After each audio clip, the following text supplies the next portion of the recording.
Picture this: Rome is on its knees. After the disaster at Cannae, the city is gripped by pure panic. Hannibal has wiped out a huge chunk of their army, and people are so desperate they're resorting to ancient dark rituals just to appease the gods. But while some prayed, others acted. Rome did something unthinkable.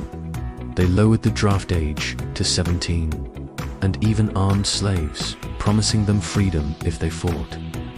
This wasn't just a war anymore, it was a fight for survival. Meanwhile, in the Carthaginian camp, Hannibal made a fateful decision. He didn't march on Rome. He figured they'd have to surrender, right? Wrong. Rome refused to negotiate. They wouldn't even ransom their own captured soldiers.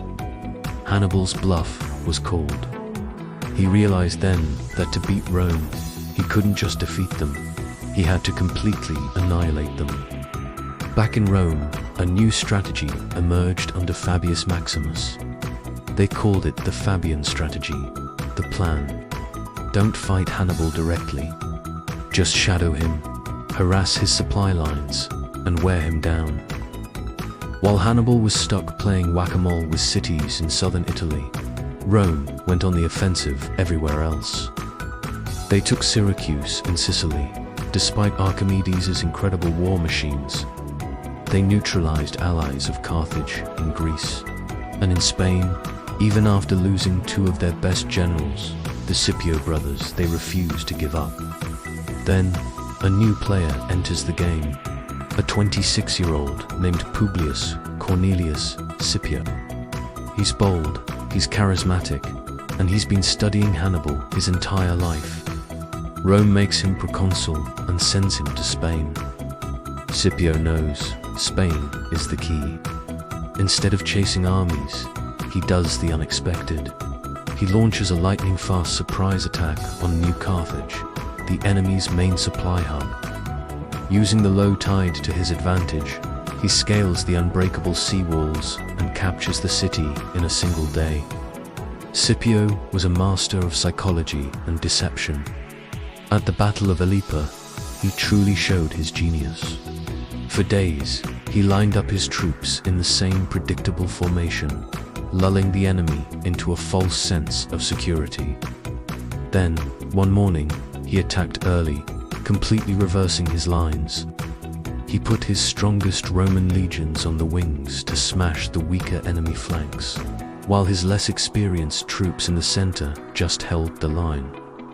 It was a brilliant move that shattered Carthaginian power in Spain.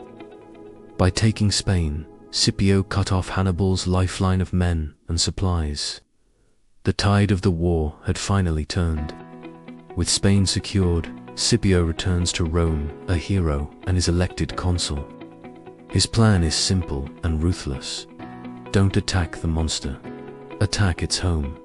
He invades Africa, bringing the war to Carthage's doorstep.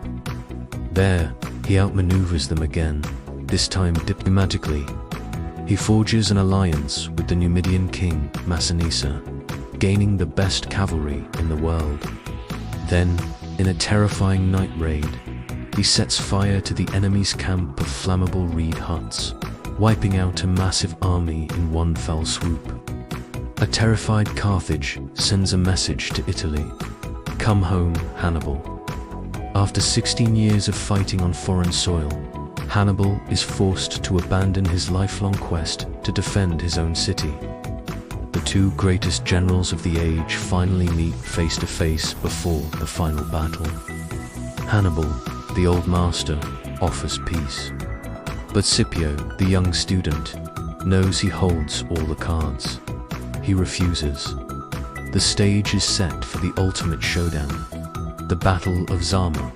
Hannibal unleashes his 80 war elephants, but Scipio is ready. He's designed special lanes within his infantry. The elephants just charge harmlessly through the gaps. What follows is a brutal fight, a mirror image of Cannae. But this time, it's the Roman and Numidian cavalry that swings back at the perfect moment, crashing into Hannibal's rear. It's a decisive victory for Rome. The Second Punic War is over. Scipio earns the name Africanus for his victory, but a strange, tragic fate awaited both men. Scipio, hounded by political rivals in Rome, retired into bitter exile. Hannibal, hunted by the Romans for years, finally took his own life with poison to avoid capture. Two giants of history, ending their lives not in glory, but in isolation. Rome had won, but their fear of Carthage would linger, setting the stage for one last, final conflict. If you enjoyed this deep dive into the legendary rivalry between Scipio and Hannibal, don't forget to hit the like button and subscribe. We've got plenty more epic historical breakdowns coming your way. Drop a comment below. Who do you think was the better general, the teacher or the student? See you in the next video.